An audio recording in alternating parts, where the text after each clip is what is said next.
contoh proses pembuatan hak akses untuk non-UMK badan usaha yang baru. Isikan jenis badan usaha, kemudian isikan data badan usaha.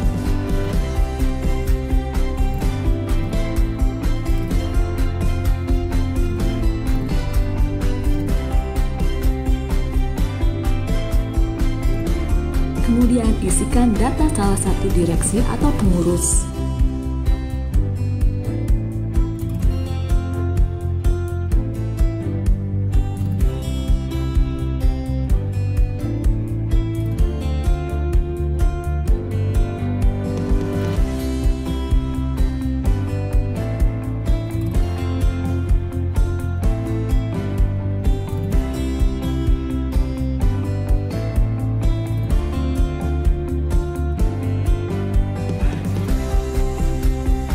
Isikan nomor telepon seluler dan juga kode CAPTCHA.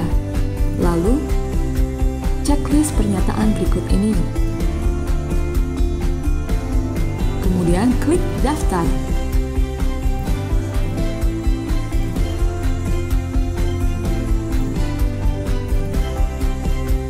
Pelaku usaha akan menerima email pertama untuk aktivasi.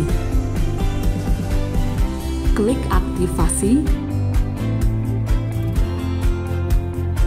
Kemudian pelaku usaha akan mendapatkan email kedua yang berisi username dan password.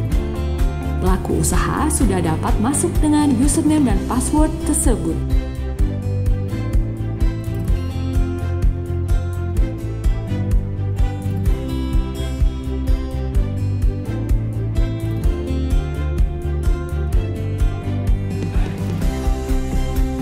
Bagi pelaku usaha yang belum pernah memohonkan perizinan berusaha sebelumnya, dapat klik perizinan permohonan baru. Untuk pelaku usaha yang sudah pernah mendapatkan perizinan, dapat klik pengembangan untuk menambah kegiatan usaha lainnya. Klik OK pada pernyataan berikut ini. Kemudian tambah bidang usaha, pilih bidang usaha, masukkan KBLI, dan jika keterangan pada BUPM berwarna hijau, maka dapat melanjutkan ke langkah selanjutnya.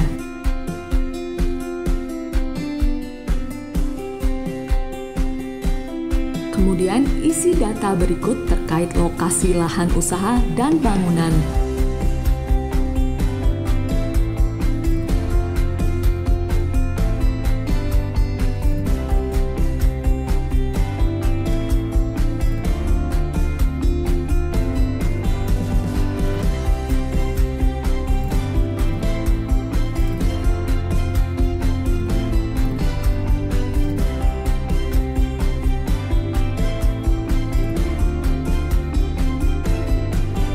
Kemudian isikan alamat usaha.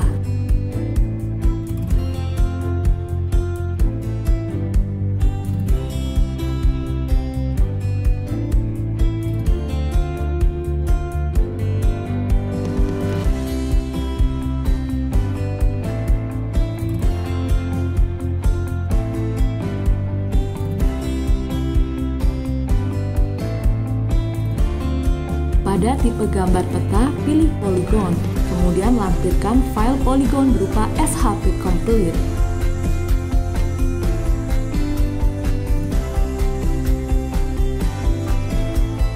Pilih jawaban terkait objek vital nasional lalu cek RDTR.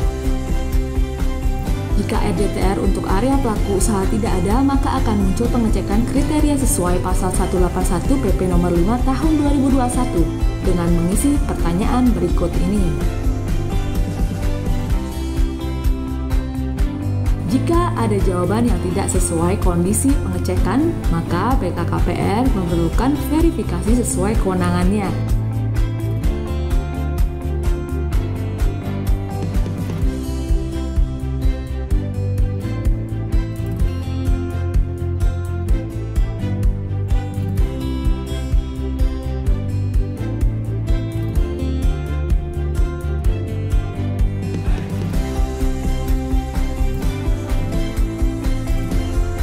Kemudian isikan detail rencana bangunan.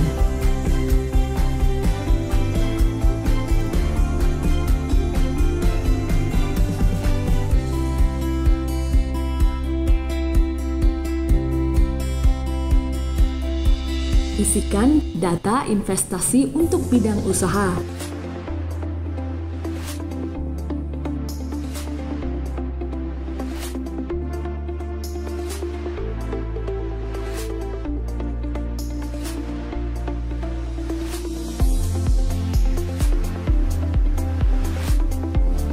Kemudian, klik validasi risiko untuk mengetahui skala usaha dan tingkat risiko usaha Anda. Isi data pekerja, isikan produk dan jasa,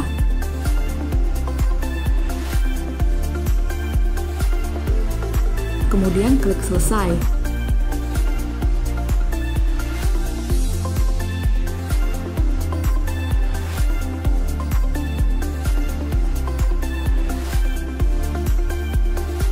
Klik OK pada pemberitahuan berikut ini. Scroll ke bawah, kemudian checklist pernyataan berikut ini, kemudian klik selanjutnya.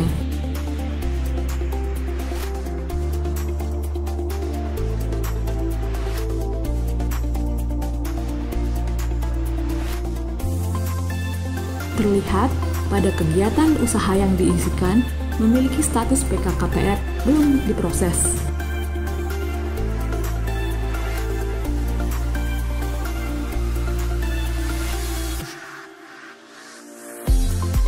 Kemudian, klik proses perizinan berusaha. Dapat informasi bahwa proses perizinan berusaha menunggu verifikasi PKKPR oleh Kantor Pertanahan dan Organisasi Perangkat Daerah Bidang Tata Ruang serta DPMPTSP sesuai kewenangannya. Jangka waktu pemrosesan PKKPR paling lama 20 hari setelah pembayaran PNBP. Untuk memeriksa kewenangan pemrosesan di mana dapat melalui menu pelacakan lalu perizinan berusaha.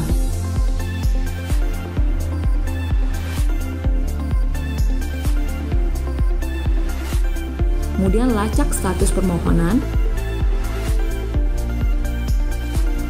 Terlihat bahwa kewenangan ada di Bupati Banyuasin untuk Kepala DPMPTSP Banyuasin. Pelaku usaha menunggu verifikasi sesuai kewenangannya. Untuk kewenangan daerah, maka pemeriksaan PKKPR tahap pertama dilakukan oleh OPD Tata Ruang. DPMPTSP wajib memberikan hak akses turunan bagi OPD Tata Ruang untuk pemeriksaan PKKPR tersebut. Berikut adalah contoh pembuatan hak akses turunan untuk OPD Tata Ruang di daerah. Pengelola hak akses DPMPTSP dapat masuk dengan username dan password yang telah diberikan, kemudian klik administrator, klik hak akses turunan, tambah data, lalu pilih OPD perizinan.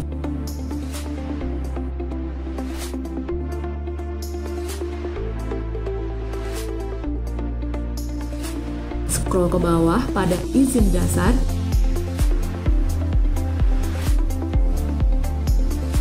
Pilih PKKPR darat. Isikan NIK, nama tanggal lahir, sesuai KTP.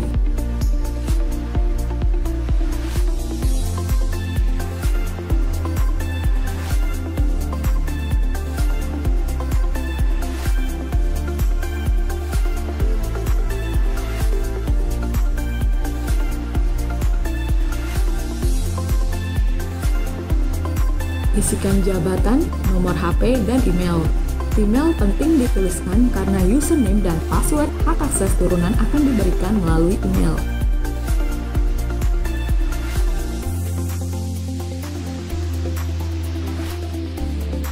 Simpan.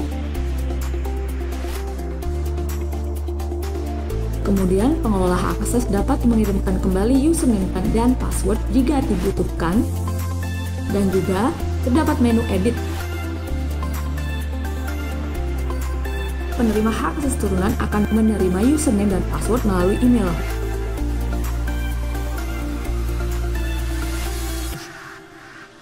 OPD dapat masuk dengan username dan password yang telah diberikan tadi.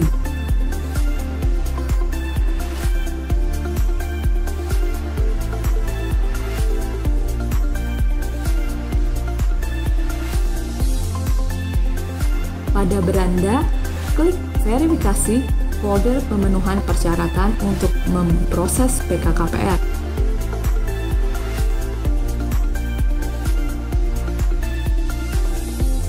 Klik proses verifikasi ATR BPN.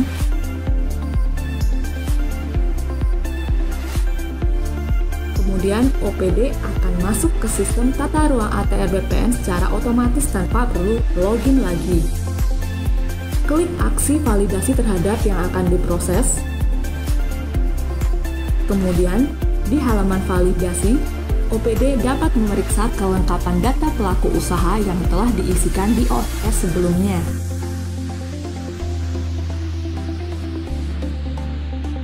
Jika lengkap, maka OPD teknis dapat memilih status lengkap iya.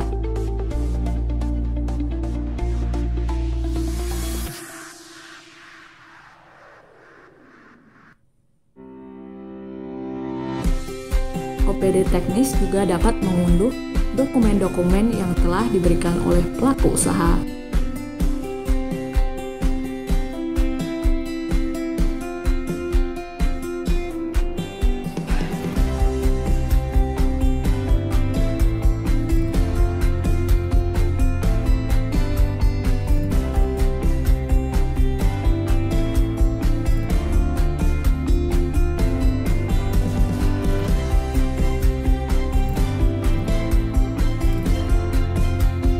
Pada PNBP pelayanan penerbitan KKPR setelah terbit permen, nantinya OPD dapat klik Calc untuk kalkulasi PNBP-nya. Jika semua lengkap, klik validasi. Setelah klik validasi, maka sistem Gistaru akan otomatis merequest SPS dan men-create kode billing PNBP untuk kemudian dikirimkan notifikasi tersebut ke sistem OSS. Sehingga pelaku usaha dapat melakukan pengecekan surat perintah store terkait tagihan PNBP dan pelaku usaha dapat segera membayarkan nominal PNBP sebelum tanggal expired yang tercetak di SPS.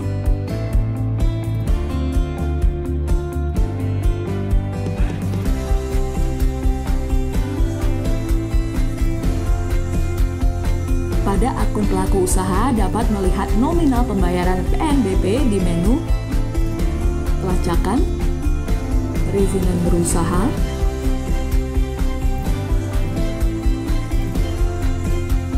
pilih kegiatan usaha, kemudian lacak status permohonan. Terlihat status dokumen lengkap pada PKKPR Darat hasil validasi OPD tadi. Dan untuk melihat nominal PNBP dapat klik log PNBP. Terlihat jumlah nominal dan dokumen SPS dapat diunduh oleh pelaku usaha.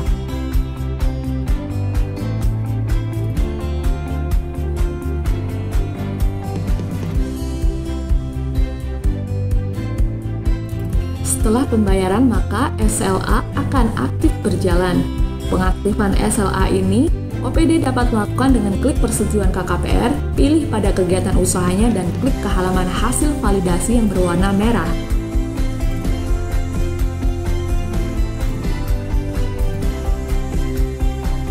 Kemudian scroll ke bawah, lalu klik proses persetujuan KKPR untuk mengaktifkan SLA-nya.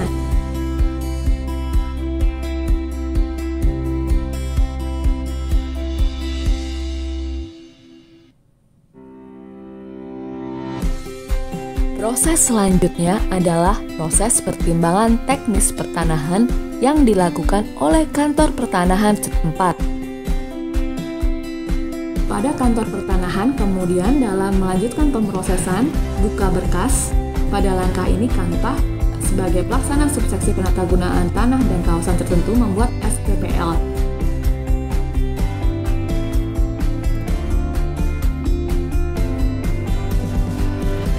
Pembuatan STPL ini dengan melengkapi isian surat tugas lapang dan petugas lapang.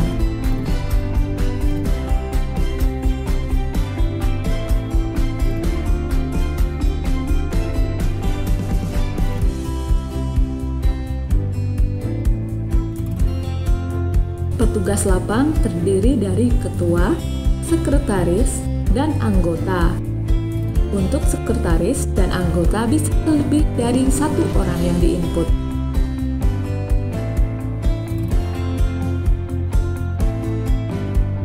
Jika sudah lengkap, maka klik cek. Kemudian, jika sudah selesai, dapat klik kirim.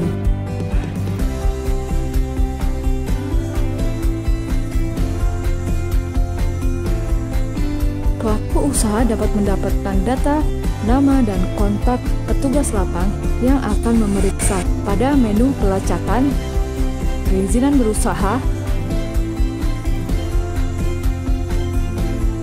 klik lacak status permohonan, lihat resume,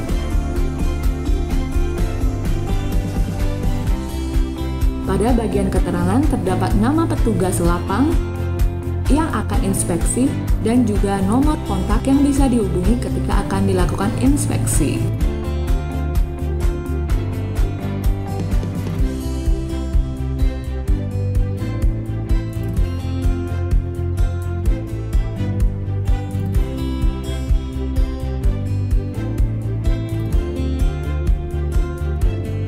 Setelah dilakukan pemeriksaan lapangan, pada akun Kantah, tugas pada pelaksana dapat mengisi berita acara peninjauan lokasi, surat tugas pengolahan data, dan berita acara rapat.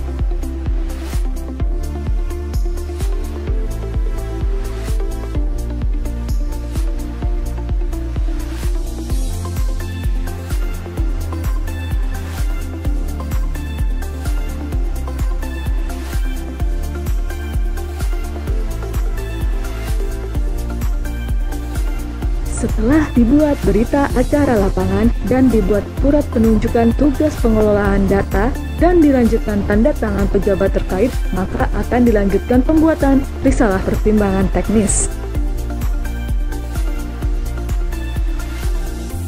Pada akun pelaksana dapat dilakukan pembuatan risalah pertimbangan teknis.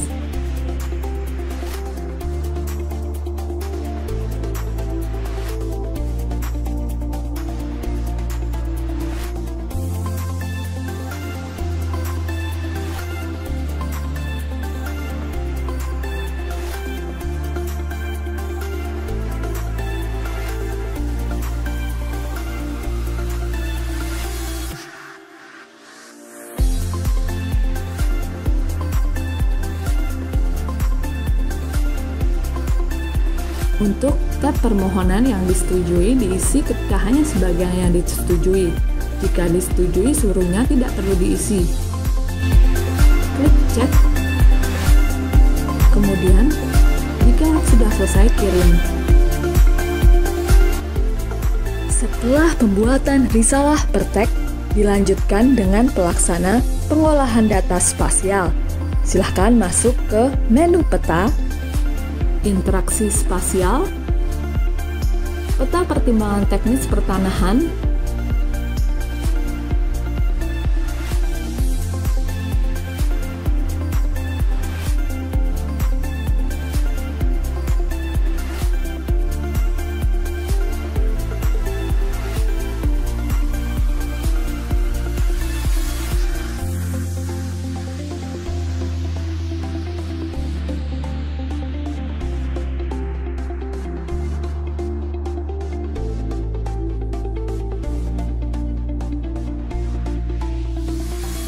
pada penggambaran batas peta, pelaksana dapat mengupload peta ataupun menggambarnya secara manual.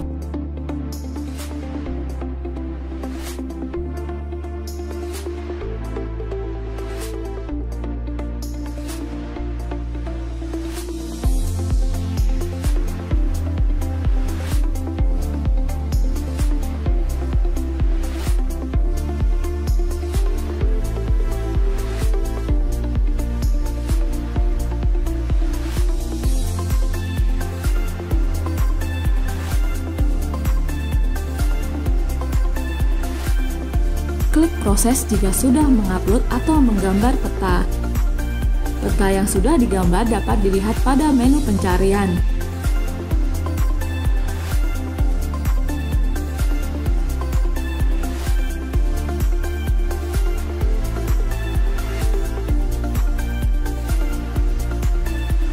Setelah dilakukan penggambaran peta, maka proses dilanjutkan penandatanganan oleh kepala kantor. Pada akun kepala kantor pertanahan dilakukan persetujuan risalah pertimbangan teknis.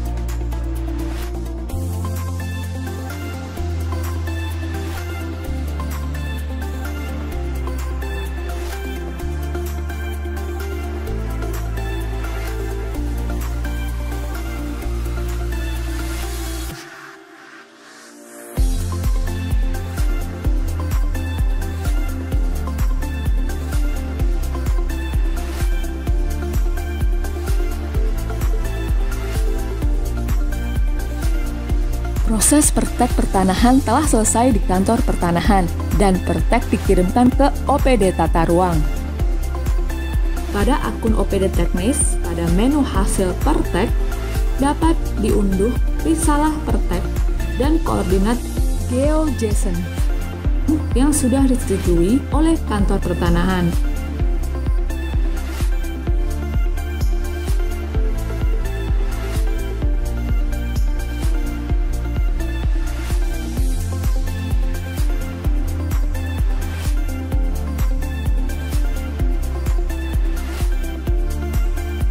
Pada menu hasil KKPR, dapat diunggah koordinat lokasi, dapat berupa SHP, GeoJSON, RAR, atau ZIP. Koordinat GeoJSON ini adalah hasil dari pertimbangan teknis, forum penataan ruang, dan kajian. Hasil ketiga hal tersebut yang menentukan keputusan hasil KKPR ini disetujui atau tidak. Pada baris nomor perda, klik Get Data dahulu sebelum menuliskan nomor perdanya.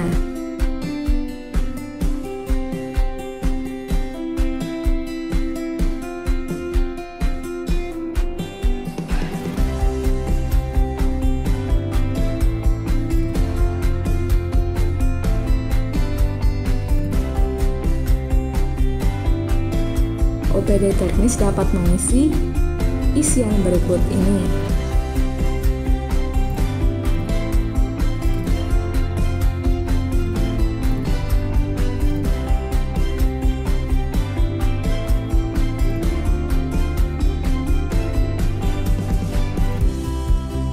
Pada isiannya, OPD teknis dapat menjawab menggunakan template yang sudah disediakan atau dapat juga menjawab manual.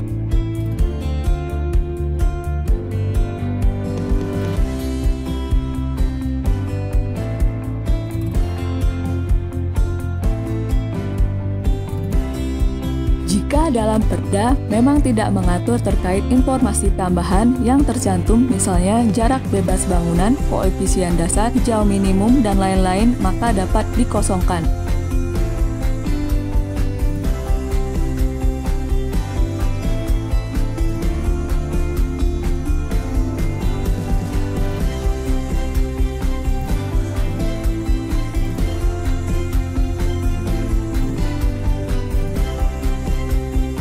Lampiran peta dapat diunggah menggunakan peta yang sudah disetujui.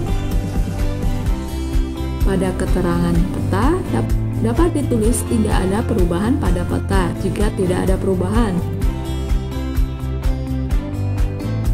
Silahkan upload lampiran peta hasil KKPR. Lampiran ini akan menjadi lampiran KKPR dalam produk akhir di OSS. Kemudian pada status dapat dipilih tolak atau disetujui. Simpan data jika sudah selesai. Pada akun pengelola DPMP TSP,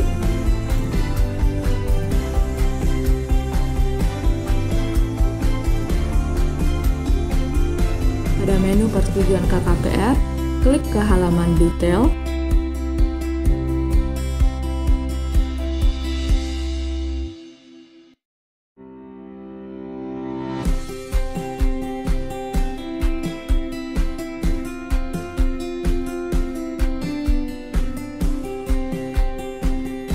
Pada hasil KKPR, pada status dapat ditolak maupun disetujui.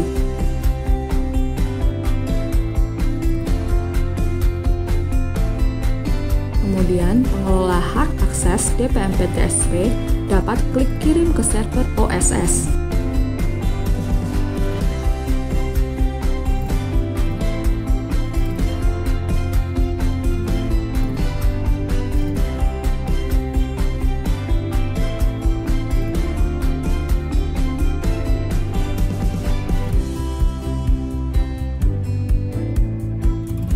Pada akun pelaku usaha, dapat meriksa status PKKPR-nya di menu pelacakan, perizinan berusaha. Terlihat status PKKPR disetujui. Kemudian lacak status permohonan. Pada status permohonan telah terverifikasi. Selanjutnya, pelaku usaha dapat ke menu perizinan berusaha permohonan baru untuk dapat mencetak dan mengunduh PKKPR.